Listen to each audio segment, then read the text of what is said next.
రామ్ రామ్. ఈ రోజున అదే అర్థజ్ఞానంతో దేశం మొత్తం లెఫ్ట్ వింగ్ కుట్రలో పడి సేవ్ అరావలి అనే ట్రాప్ లో పడ్డారా? అక్కడికి పెద్ద పెద్ద సోకాల్డ్ ఇన్ఫ్లుయెన్సర్లు లెఫ్ట్ వింగ్ అని కాదు, రైట్ వింగ్ అని కాదు, బీజేపీ సపోర్టర్లని కాదు, ఎవ్వరు అందరూ కూడా తప్పుడు సమాచారాన్ని బేస్ చేసుకుని వీడియోస్ చేసేశారు. ఒక్కడంటే ఒక్కడు కూడా అసలు సుప్రీంకోర్టు ఏం చెప్పింది, ఎందుకు ఆ రూల్ ఇచ్చింది, గతంలో ఏం జరిగింది అని తెలుసుకునే ప్రయత్నమే జరగలేదు. ఎస్, ప్రకృతి విషయానికి వస్తే అందరం గలం విప్పాలి, కానీ ఆ సెంటిమెంట్లో గుడ్డిగా పడిపోకూడదు కదా. ప్రశ్నించాలి. నేచర్ అంత ఇంపార్టెంటే, కానీ నిజాలు తెలుసుకోకుండానా? సేవ్ అరావలి ఏం జరిగింది అసలు? ఏంటి వివాదం? అరావలి హిల్స్ ప్రపంచంలోనే అత్యంత పురాతనమైన పర్వత శ్రేణులలో ఒకటి. దాదాపు 690 నుండి 800 కిలోమీటర్లు పొడవు ఉండి ఢిల్లీ, హర్యానా, రాజస్థాన్, గుజరాత్లలో విస్తరించి ఉన్నాయి. తారెడారి ఇసుకని ఆ వేడి గాలులని తూర్పు వైపు వ్యాప్తి చెందకుండా అడ్డుకుంటాయి. భూగర్భ జలాలు రీఛార్జ్ చేస్తాయి. ధూళి, తుఫాన్లు కాలుష్యాన్ని తగ్గిస్తాయి. ఇవి మన శరీరంలో మన ఊపిరితిత్తులు ఎలాంటి పని చేస్తాయో నేచర్ ఇచ్చిన లంగ్స్ లా అన్నమాట. 28 నవంబర్ 2025న సుప్రీంకోర్టు ఒక రూలింగ్ ఇచ్చింది. ఇప్పుడు నేను చెప్పేది ఏది నా సొంత వ్యాఖ్యలు కాదు, ప్రెస్ బ్యూరో ఆఫ్ ఇండియా, ఈ భారతదేశ అఫీషియల్ సమాచార వేదికగా ఇచ్చింది. మొత్తం డీటెయిల్స్ నేను మీకు చెప్తాను. 2002లో రాజస్థాన్ ప్రభుత్వం అరావలి హిల్స్ ని గుర్తించి కాపాడుకోవడానికి దేని నుండి ఇల్లీగల్ మైనింగ్ యాక్టివిటీస్ నుండి ఒక నిర్వచనాన్ని తీసుకొచ్చింది.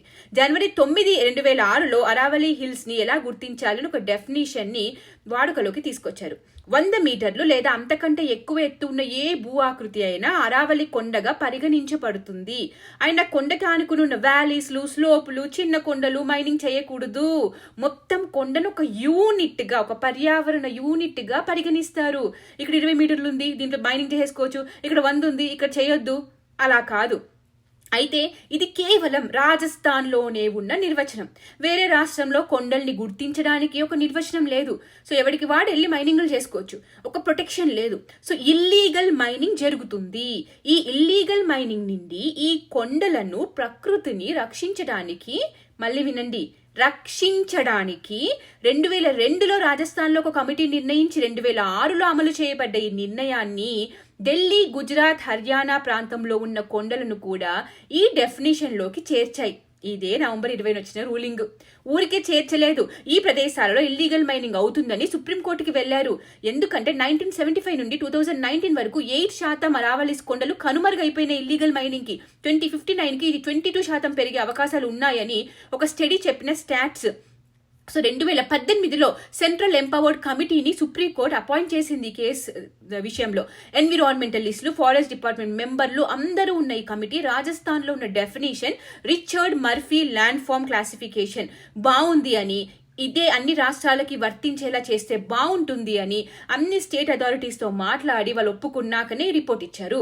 మరింత బలమైన రక్షణలతో కాపాడాలని నిర్ణయించాయి.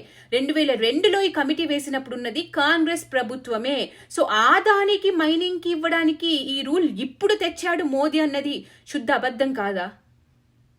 అరే 100 మీటర్ల కన్నా తక్కువ కొండలు మైనింగ్ చేయబడతాయి అని మిస్ఇన్ఫర్మేషన్, డిస్ఇన్ఫర్మేషన్, ఫేక్ న్యూస్లు స్ప్రెడ్ చేస్తున్నారు. మైనింగ్ నిషేధం కూడా అక్కడ ఆ డెఫినేషన్ కి సంబంధించి ఇక్కడ చూడండి, Aravalli range has been explained as all the landforms which exist within 500 meters of 2 adjoining hills. చుట్టుపక్కల ఉన్నవన్నీ. సో అన్ని కవర్డ్. ఇది కేవలం కొండలను కాపాడడానికే కాదు, ఎందరు ప్రభుత్వ ఆఫీసర్లు ఇల్లీగల్ అక్రమ మైనింగ్ ఆపడానికి ప్రాణాలు పోగొట్టుకున్నారు తెలుసా? సురేందర్ సింగ్ బిష్నోయ్, ఆయన ఒక డిఎస్పీ, ఇల్లీగల్ మైనింగ్ సైట్ లో డంపర్ ట్రక్ తో ప్రాణం తీయబడ్డాడు. 2012 కహరానీ హిల్ లో అక్రమ మైనింగ్ ని ఆపడానికి వెళ్తే 200 మంది గూండాలు పోలీసుల మీద దాడి చేశారు. సో అక్రమంగా మైనింగ్ చేసే రాక్షసులు, సెల్ఫిష్ ఫెలోస్ ఉన్నారు. ఎప్పుడు కాంగ్రెస్ కాలం నుంచి ఉన్నారు. ఇప్పుడు తిరుపతి మీద ఎర్రచందనం స్మగ్లింగ్ ఎలా జరుగుతుంది? 7 కొండలు ప్రొటెక్టెడ్ ఏరియా కాదా? కానీ ఎవరు చేస్తున్నారు అక్రమంగా స్మగ్లింగ్? రోజుకి చెట్లు నరకపడుతున్నాయి. పుష్ప సినిమా చూడలేదా? ఎన్ని రూల్స్ తెచ్చినా, ఏం చేసినా స్వార్థపరులే ఎక్కువ ఉన్న సమాజంలో ప్రకృతి ఎప్పుడు బలి అవుతూనే ఉంటుంది. ఇలాంటి వాటి నుండి అరావలి కొండలను కాపాడడానికి చేసిన ప్రయత్నంలో వచ్చిన ఆర్డర్ కాదా ఇది? ఈ రోజునే కొత్తగా ఆకాశం నుంచి ఊడిపడిందా బీజేపీ ఆదాని కోసం? మైనింగ్ ఎలా చేసిన ప్రాంతం 0.19%, అది ఎప్పటి నుండో ఉంది. ఇప్పుడు కూడా అది ఆపేశారు. కొత్త టెండర్ మైనింగ్ అనుమతి ఇవ్వకుండా ప్రకృతిని నాశనం చేయకుండా ఎకో ఫ్రెండ్లీ సస్టైనబుల్గా ఎలా చేయాలి అనేది కమిటీ నిర్ణయించి రూల్స్ అన్ని తీసుకొచ్చే వరకు మొత్తం హోల్లోనే ఉంటాయి. ఇది మాత్రమే కాదు, నరేంద్ర మోదీ గారు అరావళి గ్రీన్ వాల్ ప్రాజెక్ట్ మొదలు పెట్టారు. అరావళి కొండల్ని రక్షించడానికి ఇలా ఒక ప్రొటెక్టింగ్ వాల్ మొత్తం చెట్లతో ఆ వేడి గాలులు ఇసుక తుఫాను చేరకుండా కాపాడబడుతుంది కొండంతా అండ్ ప్రజలు కూడా. మోదీ పాలనలో అరావళి కాపాడబడుతుంది. ప్రపంచంలోనే అటవీ ప్రాంతం పెరిగిన దేశాలలో మన దేశం 3వ స్థానంలో ఉంది. 698712 చదరపు కిలోమీటర్స్ 2013లో ఉంటే ఇప్పుడు 715343కి పెరిగింది. గ్లోబల్లీ 9వ స్థానంకి చేరాం అటవీ ప్రాంతం కిలోమీటర్స్ చూస్తే. 2023లో ఏక్ పేడ్ మాకే నామ్ కింద 26 కోట్లకి పైగా చెట్లు నాటారు. ఎందరో కూడా ఈ మాట విని నాటుతూనే ఉన్నారు. एक विशेष अभियान शुरू किया। इस अभियान का नाम है एक पेड़ माँ के नाम। मैंने भी एक पेड़ अपनी माँ के नाम लगाया। ఒక షాకింగ్ న్యూస్ ఏంటో తెలుసా? ఎవ్వరు చెప్పలేదు.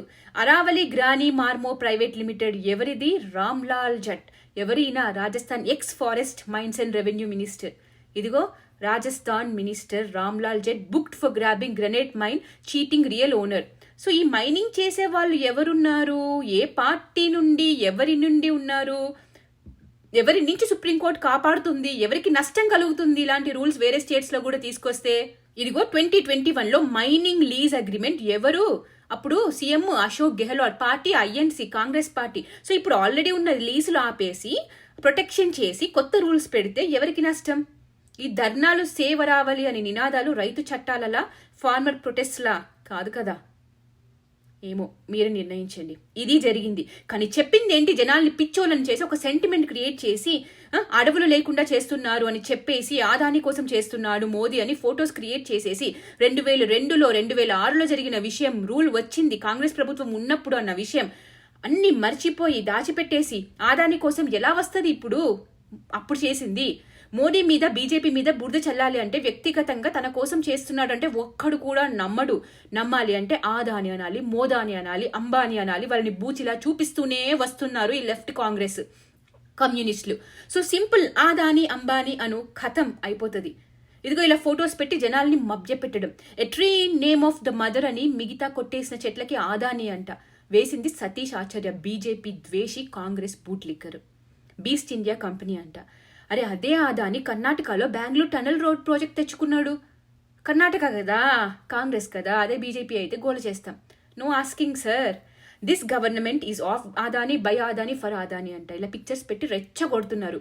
నిజంగా తప్పు చేస్తే అడగాల్సిందే, నో డౌట్ అబౌట్ ఇట్. ఫ్యూచర్లో మైనింగ్ కాంట్రాక్ట్స్ ఎవరికి ఇస్తారు, ఏం రూల్స్ పెడతారు, అప్పుడు మళ్ళీ సమాచారం రాగానే తెలుసుకుందాము. తప్పులు చేస్తే ప్రశ్నిద్దాము. Nobody is above nature.